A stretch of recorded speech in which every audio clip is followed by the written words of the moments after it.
All right, for geometry class, we're still working in our Algebra Chapter 8 on quadratics. I just want to go through the answers from practice 8.3. In numbers 1 and 2, they give you the job of finding the vertex, the axis of symmetry, and the y-intercept of each graph. I have the vertex marked here. The vertex is at 4 and -2. Now, once I have the vertex, I know that the axis of symmetry equation is x equals that vertex's x value. And then last but not least, we need to also list what the y-intercept is, and the y-intercept in this graph happens to be 0 and 2. We just have one of them.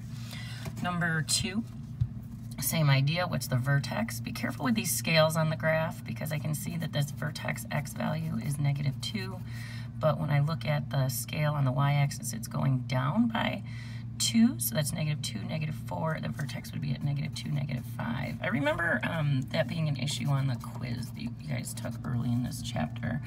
X equals -2 is the axis of symmetry. And then our y-intercept, it's looking like our y-intercept is sitting and hitting the y-axis at 0, 3, that y-intercept value being 3.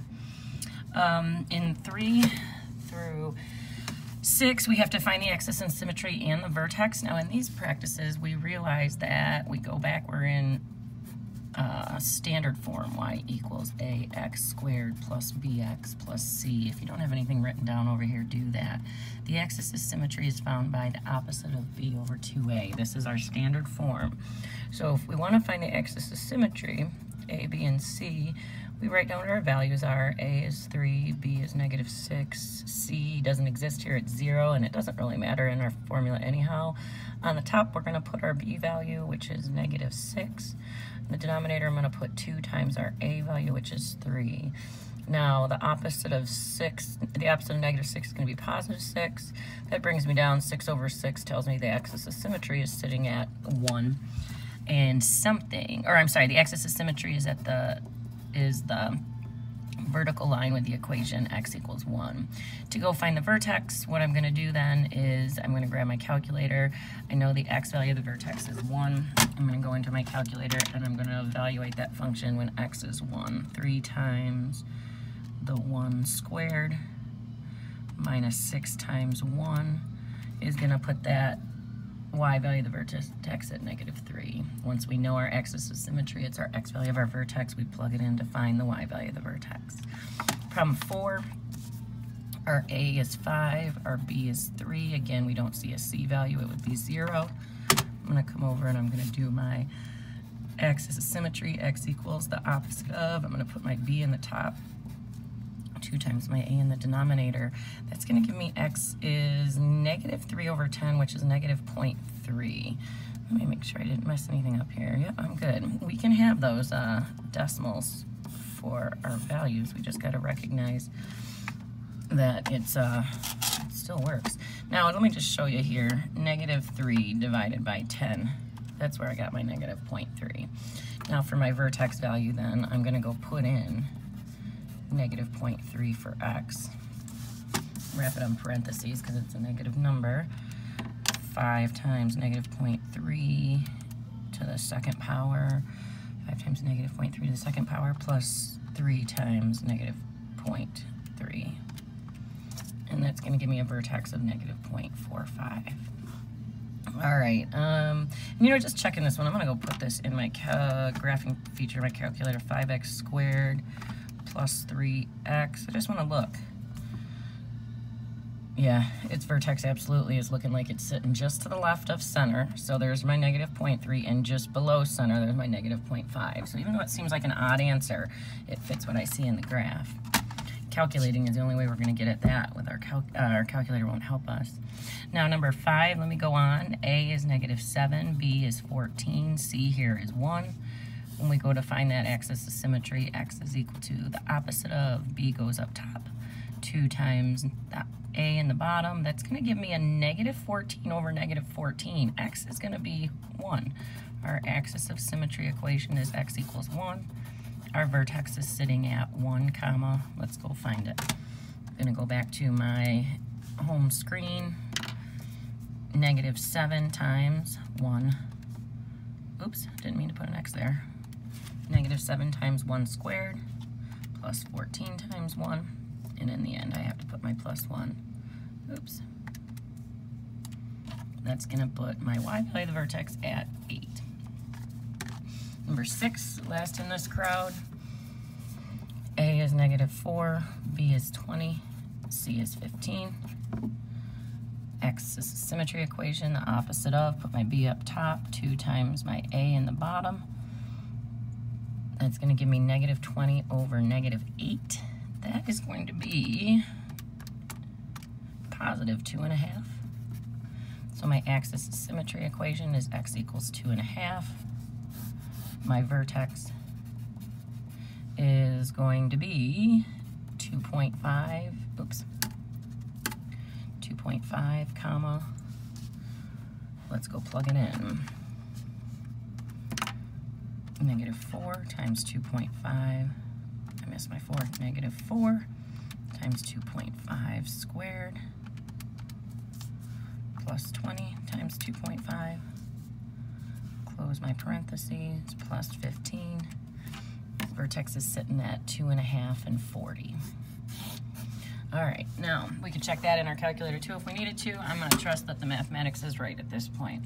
In 7 through 10, we have to graph the function and then describe the domain and range. I'm going to assume that you have your graphs completed. I have my graphs completed. My information I'm going to write right on them for 7, 8, 9, and 10. This is the first function.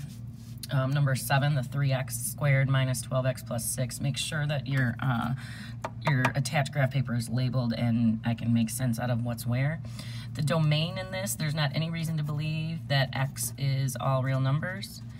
We can put in any x value that we want and it's going to spit out a y value, but the thing that I know about the range is that my y values are never going to go below this minimum of -6. So for the range, y is greater than or equal to -6. Now again, I'm assuming that you're just double checking this and the graphing was done. Number 8, I've got a picture of this graph right here. This minimum, I wanted to put it on there, but I don't, let's see, it was -2, -29 if I remember right. That's gonna help me in a minute.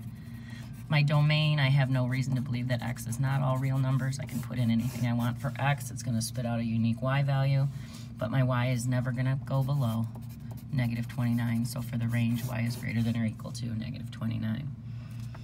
Number 11, same thing, except at this point, let's talk domain. Domain, again, all real numbers for x. X is all reals. We're not in the context of a situation to have any idea that we wouldn't put any reasonable value for x in. This vertex is showing me that the maximum value that a y can go to is 1. So that means for this range that y is going to be less than or equal to 1. We're never going to have a y value come out of that function that's bigger than 1. Number 10, same idea. Our max is looking like it's at 2 and 20 here. Start with domain, all real numbers. If we go to the range value is never going to be, y has got to be less than or equal to that maximum of 20. All right, so there's your number 10. Now, 11, I'm going to go back to my document here. 11 wants us to correct the error in finding the axis of symmetry. Axis of symmetry is the opposite of v over 2a. So I'm just going to take a look at what we started with before I analyze theirs. I'm going to set this up on my own, and then maybe that'll help me see where their mistake is. Describe and correct. So I'm hoping I run into what their mistake is when I go to try to do this myself. X is equal to the opposite of 16 on top, 2 times -2 in the bottom. I'm going to move forward with this a little bit. -16 over -4 is +4. That axis of symmetry should have been +4, and I can pinpoint the error right here. They put in a as +2 when a was actually -2. Error right here. That value should have been -2. And then I've got my correct answer all over here. So I described it and found the correct one. Now, in numbers 12 and 13, tell whether the function has a minimum or a maximum value, then find the value. We look at the a value. This is a positive number, so it's opening upwards. This is going to have a minimum. A value here is a negative, so this is going to open downwards. So this parabola is going to have a maximum. Now, one thing that we can do, I like to just go into my calculator and see if I can't figure out that minimum or maximum by my calculator before going through the opposite of b over 2a equation. I'm just going to put this in y equals and take a look at it. It looks like that minimum is going to fall somewhere under maybe 2. So when I'm looking at my graph here, I don't go and look at the whole picture. I just say, all right, I understand the shape's going to be like this. It looks like the minimum's falling under positive 2. I'm going to go to my table and see if that's actually true. Sure is.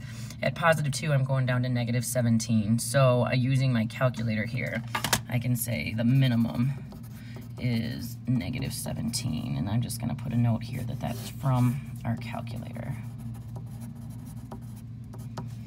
Now on number 13, let me go back and change my y equals negative 3x plus 12x minus 7. Take a look at it. It should be opening down. It sure is. Oh, I can't see much of anything about where my maximum might be. I don't see this parabola coming down the other way. I'm going to look into my table at the x values and positive x values and see if anything pops out at me. 56, 65. I'm not seeing any repeats in these numbers, but maybe. Keep going up, keep going up, keep going up.